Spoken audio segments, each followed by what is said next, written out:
Hi, my name is Kenzie and I'm a student at Minnesota State University Moorhead, majoring in geography and history. I'm taking a medieval history course that goes into depth about the tough yet interesting times during the Middle Ages, and today I'd like to talk about food and diet. To start, I want to break it down by talking about food. The type of food eaten depended on what your social status was. And so we're going to talk about the upper class, also known as the rich. The rich ate pretty well. They didn't have much to worry about, and they would consume small portions of food, but they never had to worry about any of it running out. Some of the food that they ate were like manchette bread, which is like the fancy bread. They had all different kinds of meat, like venison, beef, pork, goat, lamb, rabbit, hare, mutton, swans, heron, and poultry. They also ate fish, both freshwater and saltwater. They couldn't forget about shellfish either, because that was just their luxury way of living. They also had access to different kinds of spices such as pepper, cinnamon, cloves, nutmeg, ginger, saffron, cardamom, coriander, cumin, garlic, turmeric, mace, anise, caraway, and mustard, blah, blah, blah. Yeah, you get it. And then they would eat fruits that were nearby, but they were only limited for some vegetables. Living the luxury life over at the rich was pretty fun, right? Let's talk about the lower class. So the lower class, things that they ate were bread, but it was mainly rye or barley bread. For meats, they were limited. They only had like pork, lamb, and beef. Now, it's not for all the case, but that was just a majority of what they would eat. They strived off of pottage, which is just a type of stew. And they had plenty of dairy, which was like from milk and cheese. And then for fish wasn't really an option for them unless they lived next to a river or had access to the sea to get freshwater or saltwater fish. And then their fruits and vegetables were homegrown from trees, bushes, and gardens.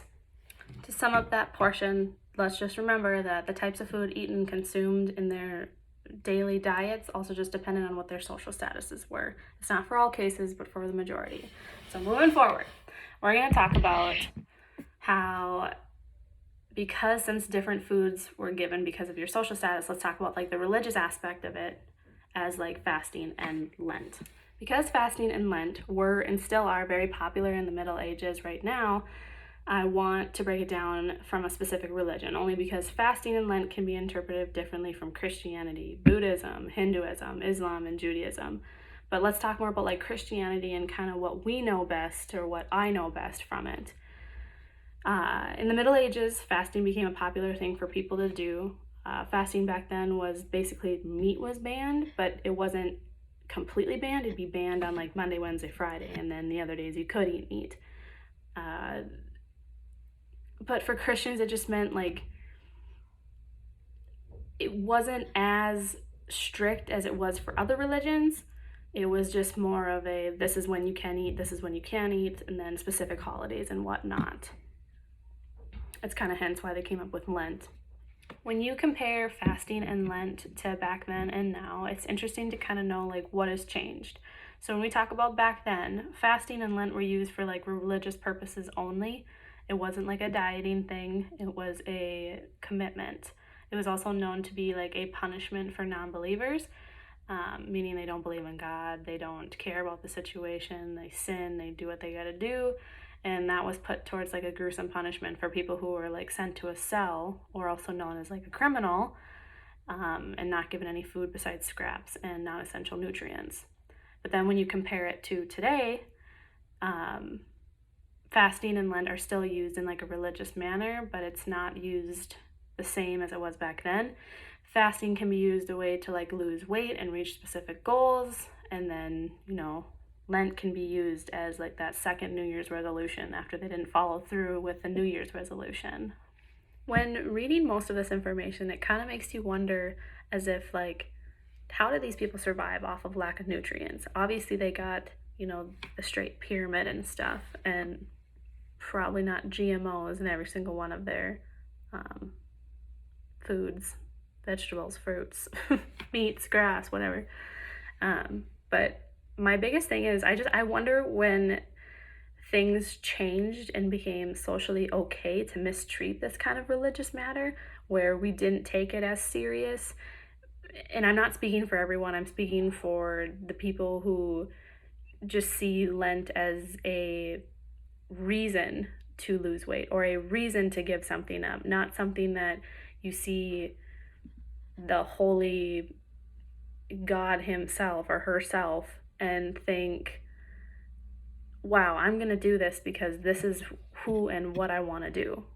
You know, it's just weird to think about. I want to end on a good note here. I did a little research and I ran into a professor from Northwestern University who studies Latin, English, and religion, and her name is Barbara Newman. And she quoted, "Fasting in the Middle Ages has nothing to do with the desire to lose weight or to be beautiful.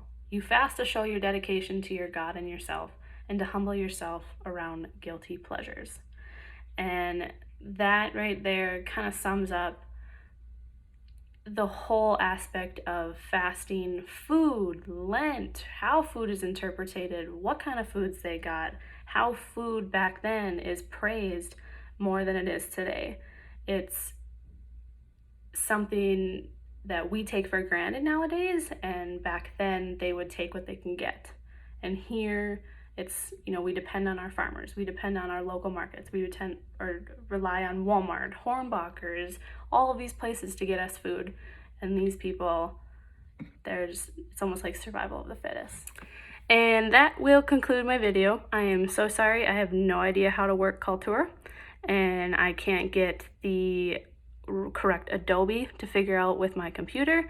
I also have no video on my computer to connect up to iMovie. So this is all from my phone, and I will show you my little Gitco. I wrote everything up.